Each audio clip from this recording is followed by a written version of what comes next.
As you go through the process of looking into owning your own business, expect that you will hit a point where you start to have self-doubt, either coming from you or coming from somebody that you may know. A good friend of mine, Joe, at one point gave a very visual thing that hit me. He says, picture those self-doubts as a gremlin that sits on your shoulder. Right. So when you picture that, you see it, right? Now the gremlin has a role, and that role is to keep you in your comfort level. So it's not a bad role. Like no change. No right? change. Keep you very secure. Right. Now, to do that, part of the messages that that gremlin gives you is you're not good enough. Right.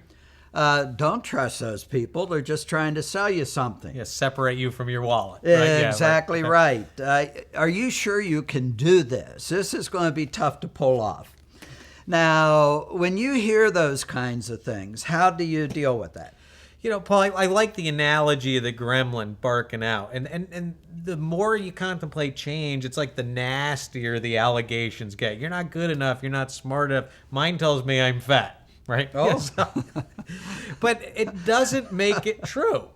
It just makes it an allegation, right? So what happens a lot of times, if you're watching this video, what your chances are you've been successful in the past, which is why you're giving yourself even permission to look at a business. Now, performers are used to performing, they're used to winning, and those little victories along the way, that's what quiet the gremlin down to the point where maybe it's even inaudible. But now you're contemplating change, right, Paul? And and those voices get louder and they get nastier, don't they? Right?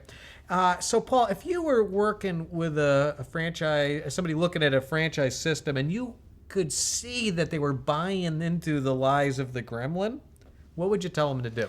Yeah, it's another form of fear. Somebody's putting a fear thought, you're absorbing it. Right. So how do you counteract some of that fear? You do it through data.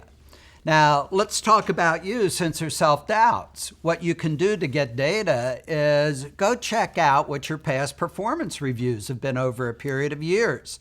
Chances are you're going to see that you've been very accomplished. You've been rewarded for that. You're seen as a very good worker and a person that can bring closure to projects. Very good data.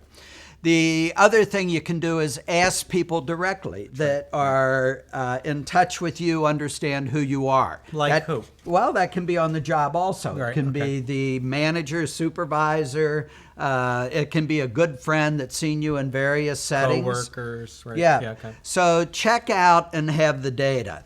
And I think that is the best way then to bring you back to reality in terms of who you really are and what you can hope to achieve. And if you have concerns or you're having doubt, don't be afraid to communicate that to the franchisor representative. They see this with every candidate that they're working for. It's very, very normal. It may not feel that way, but it is. So pick up the phone, have the conversation with the franchisor representative, and he'll help you move through it and make the right decision for yourself and your family.